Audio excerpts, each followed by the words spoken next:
Digital arrest scam एक normal fraud नहीं है, ये एक साइकोलॉजिकल ऑपरेशन है। क्रिमिनल्स कोई नॉर्मल लोग नहीं होते, ये ट्रेंड मैनिपुलेटर्स होते हैं। और स्कैम सिर्फ आपके पैसे नहीं चुराता, ये आपके सोचने समझने की कैपेसिटी चुरा लेता है। इमेजिन आप घर पे बैठे हो, एक कॉल आता है, मैं सीबीआई से बात कर रहा हूँ, आपका आधार इलीगल एक्टिविटीज़ में यूज़ किया गया है। आप कंफ्यूज्ड और डर जाते हो और अगले ही कुछ घंटों में आप अपनी पूरी लाइफ की सेविंग्स खुद ट्रांसफ़र करते हो। ना कोई चोरी, ना कोई वेपन, सिर्फ एक कॉल। यह कोई कहानी नहीं है, यह है डिजिटल अरेस्ट स्कैम।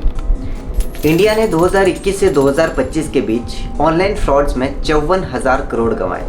फिर चाहे वो ओटीपी फ्रॉड हो, इन्वेस्टमेंट फ्रॉड या फिर डिजिटल अरेस्ट। 2021-22 में ओटीपी फ्रॉड्स ट्रेंडिंग में थे, जिसमें पैसे तो कम लूटे जाते थे लेकिन केस वॉल्यूम बहुत ज़्यादा था। फिर 2023-24 में डिजिटल अरेस्ट बूम पे आया। इसमें ऑर्गेनाइज्ड गैंग अथॉरिटी स्कैम्स करने लगे और अब विक्टिम को चूज़ करके सारी इन्फॉर्मेशन कलेक्ट करके विक्टिम के साथ एक साइकोलॉजिकल गेम खेलकर करोड़ लूटे जाते हैं। जय श्री राम दोस्तों, मेरा नाम है निखिल और आप सभी का स्वागत है शैडो स्टोरी टेलर्स में। आगे बढ़ने से पहले आपको बता दूं, इस वीडियो में यूज़ की गई सारी की सारी इन्फॉर्मेशन किसी न्यूज़पेपर या फिर किसी गवर्नमेंट ऑथोराइज्ड वेबसाइट से कलेक्ट की गई है।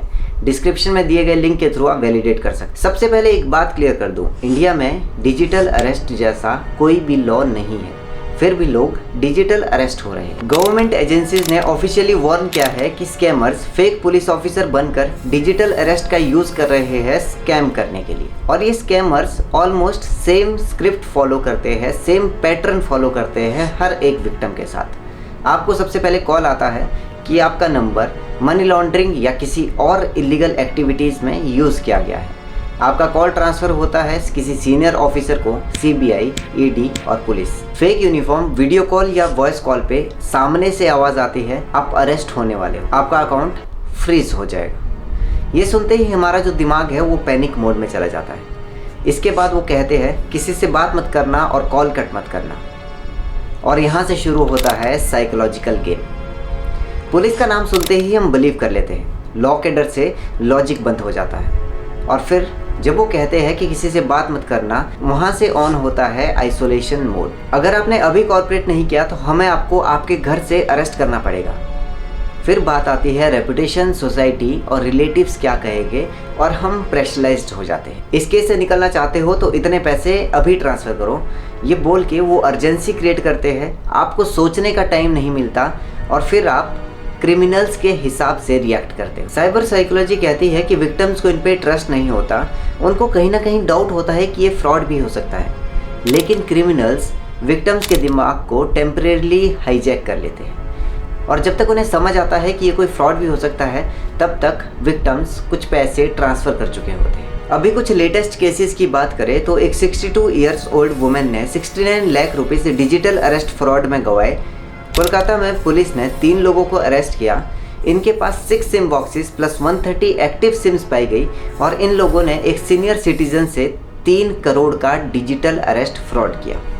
और चंडीगढ़ सेक्टर 8 में रहने वाले अमित गुप्ता ने बताया, उन्हें व्हाट्सएप और टेलीग्राम के थ्रू इंडिविजुअल्स मिले जो कि प्रोफेशनल ट्रेडर्स होने का क्लेम कर रहे थे और उनसे 25 लाख रुपए लूटे।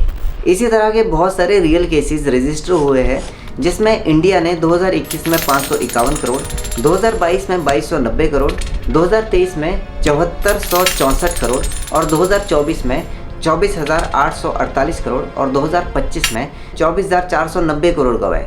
यानी 4 साल में 40 गुना ग्रोथ। देखो, स्कैमर सीधे पैसे नहीं मांगते, वो आपको मेंटली डिस्टर्ब करते हैं, वो आपको कंफ्यूज करते हैं, वो आपको इतनी इन्फॉर्मेशन देते हैं, वो आपको आपके बारे में इतनी सारी चीज़ें बताते हैं कि आप कंफ्यूज हो जाते हो और आप डिसीजन नहीं ले पाते। और जब तक आप अकेले होते हो तब तक आप उनके कंट्रोल में होते हो। पहले वो छोटी चीज़ें करवाते हैं, जैसे आधार कार्ड कंफर्म करो, अपना नाम कंफर्म करो, अपना एड्रेस कंफर्म करो। ये बेसिक चीज़ें पहले वो कंफर्म करवाते हैं और फिर धीरे धीरे बड़ी डिमांड्स रखते हैं, जैसे पैसे ट्रांसफ़र करो। और ये टेक्निक है foot in the door psychology. और जब भी आप पैसा ट्रांसफ़र करते हो, वो 4 से 5 अकाउंट के थ्रू रोटेट होता है और इसीलिए रिकवरी मुश्किल होती है और पैसा कुछ ही मिनटों में गायब। अब बात करते हैं कि सॉल्यूशन क्या है। देखो, सॉल्यूशन बिल्कुल सिंपल है, लेकिन फॉलो करना थोड़ा सा डिफ़िकल्ट है। जब भी कोई बोले कि कॉल कट मत करो, सबसे पहले कॉल कट करो। वेरिफिकेशन के लिए ऑफिशियल नंबर्स पे कॉल करो। याद रखो, कोई भी एजेंसी पैसे नहीं मांगती है वेरिफिकेशन पर्पज़ के लिए। पैनिक सिचुएशन में डिसीजन मत लो, जितना ज़्यादा लेट उतना अच्छा डिफेंस। और याद रखो, स्कैम तभी फेल हो सकता है जब आप सोचना स्टार्ट करते हो। ये प्रॉब्लम कल ख़त्म नहीं होगी। स्कैमर्स इवॉल्व हो रहे हैं और टेक्निक्स और ज़्यादा एडवांस होती जा रही हैं। लेकिन एक चीज़ है जो उनके कंट्रोल में नहीं है, और वो है आपका डिसीजन। नेक्स्ट टाइम कॉल आए तो डरना नॉर्मल है, लेकिन बिना वेरिफिकेशन के मान लेना बहुत ज़्यादा डेंजरस। और याद रखो, अवेयरनेस ही प्रोटेक्शन है। अगर आप ये वीडियो देख रहे हो तो आप ऑलरेडी एक स्टेप आगे हो। आज के लिए बस इतना ही। मिलते हैं एक नई वीडियो में एक नए किस्से और एक नई कहानी के साथ।